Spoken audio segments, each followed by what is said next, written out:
Ayan, naipit tayo. Ay, ay, ay. Ano kasi, ang tawag dito? Natanggal na naman yung ano, oh. Yung kadena sa sprocket.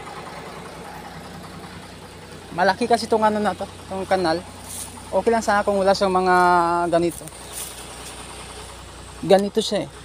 So yung ano natin, hindi siya makaupo na masyado yung ano natin, kadena.